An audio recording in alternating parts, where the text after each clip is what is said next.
1 pick in the draft. They pulled Avery Johnson off the hoop scrap heap and turned him into a starter, and did that repeatedly for a decade. Bruce Bowen, Steven Jackson, Gary Neal, Danny Green. They swiped Manu Ginobili from under the noses of the rest of the league, using the 57th pick to draft him in 1999, after 9 second-rounders who never even appeared in an NBA game, and landed Tony Parker with the final first-round pick of the 2001 draft, after the likes of Joe Forte, Gerald Sasser and Brandon Armstrong. We're so accustomed to the Spurs, as a franchise, keeping one step ahead of the other 29 teams that it's almost unnerving to witness San Antonio in its current state, boxed in, blindsided by an obstinate star and staving off desperation. Kawhi Leonard, having sat for most of last season with a quad injury that the team felt did not require such tender treatment, has made clear that he wants out of San Antonio, and the Spurs have accepted that fact. But finding a decent offer for Leonard has already proven thorny.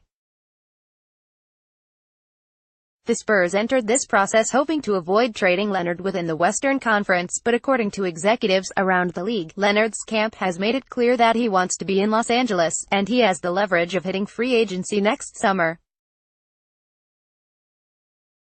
That has left the hands of Greg Popovich, R.C. Buford and the Spurs brass tied.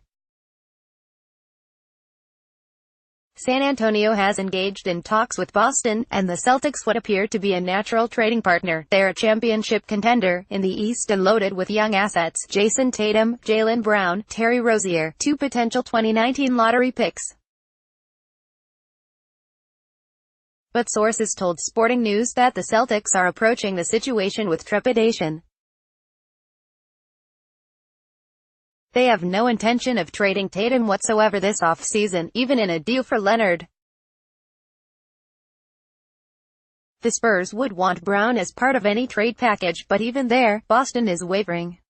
There are a number of reasons for this.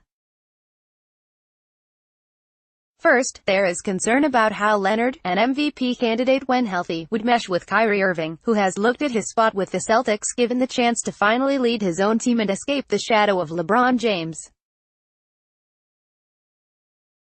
Both players are known to be stubborn. Chemistry is a concern. There is also the reality of Leonard's impending free agency. The Celtics are, naturally, concerned that Leonard could bolt for Los Angeles after 1 year with the team. Boston has no interest in giving up Brown for 1 year of Leonard. And there are financial realities. As one source told Sporting News, there's a limit on how much they're going to be willing to pay for a team, no matter how good the roster is. There's a limit on everybody. And eventually, the bill will come due on the players they have. Celtics owners have said they'd be willing to pay the luxury tax, but that bill figures to get large, quickly. Yes, the Celtics have a rich deal with their local broadcaster, but they do not own the TD Garden. It's owned by the Bruins, and that will always put something of a cap on revenues. If the Celtics were to trade for Leonard, then give new contracts to both him and Irving, who can also be a free agent, next summer, they would find themselves deep into the luxury tax. An estimate of their tax bill for 2019-20 would run well over $100 million, maybe even more than $150 million. The Celtics are a valuable franchise, but that type of annual tax bill would be too much for any team without full revenues on the building in which they play. The Celtics' reluctance, then, is understandable. They don't want to give away young players for a guy who might only be around a year. They also don't want to land Leonard, then have to pay him a massive salary without knowing for sure how he will fit in with the rest of the team, Irving in particular. That brings us back to the Lakers, and just how boxed in the Spurs are on this Leonard deal. One league executive suggested that the Spurs have 2 choices. They can take the big offer from the Lakers now, which will likely include budding former No. to pick Brandon Ingram, and could pave the way for LA to also add LeBron James.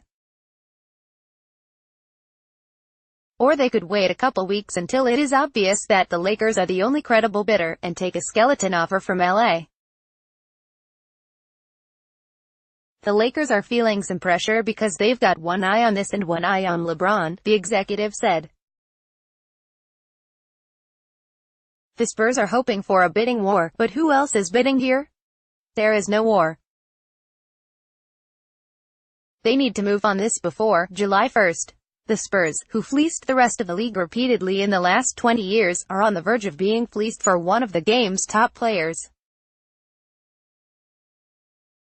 It's a weird comeuppance for an organization that has been so dignified and respected for so long.